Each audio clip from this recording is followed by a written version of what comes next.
Often I find the best way to explore a new city is by foot, and Beijing is no exception.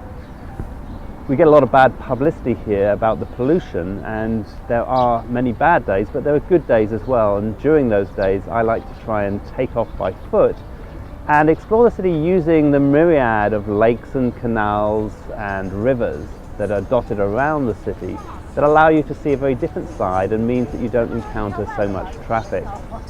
So in this series I'm going to show you 5 of my favourite walks, one in the north, one in the south, one in the east and one in the west, and one in central Beijing, that take you along the waterways, sometimes on one waterway and switching to another, but always following the water.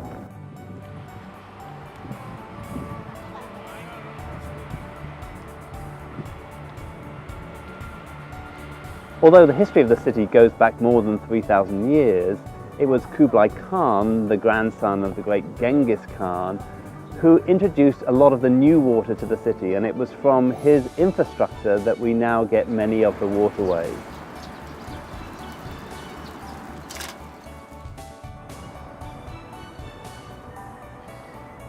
Khan realised that for the city to thrive it needed a greater supply of water for 3 key reasons.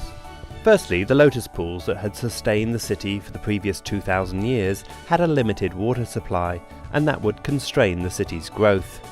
Secondly, in order to get building materials and foodstuffs into the city, he needed to connect it to the Grand Canal, which passed just 18 kilometers to the east. Making this link would connect the city directly to the south of the country and everything in between. Finally, he needed water to build moats that would defend the city walls. The building of moats would be a moving target, as the city changed in size from one emperor to another, and many of these moats still stand today. Khan employed Guo Shaojing, a well-known scientist of his day who discovered the Baifu Spring to the north of the city and set about devising a plan to channel the water down through the Kunming Lake, where the Summer Palace now sits, and into the city. To the east he built 2 channels linking to the Grand Canal. Once the water flowed, so the waterways and lakes that now make Beijing what it is today began to flourish. During this series I'll be setting off on 5 one-day walks that follow the water around the city.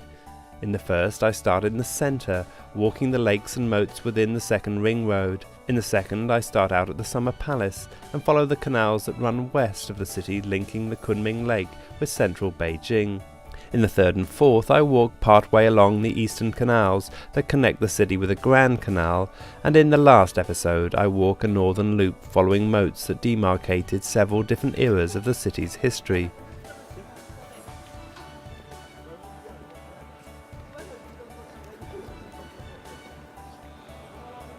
Each walk is between 12 and 24 kilometers, so depending on how much time you spend to have a look around, it should take you between 5 and 8 hours to complete. There's not always water and food along the way, so I recommend that you take a backpack with you and you put within it enough food and water for the day. I also recommend a phone with a GPS on it, because occasionally you're going to have to come off the waterways onto the streets and then find your way back on again, and this can be very useful to do that. I hope you find the series useful. I need to get going and get walking.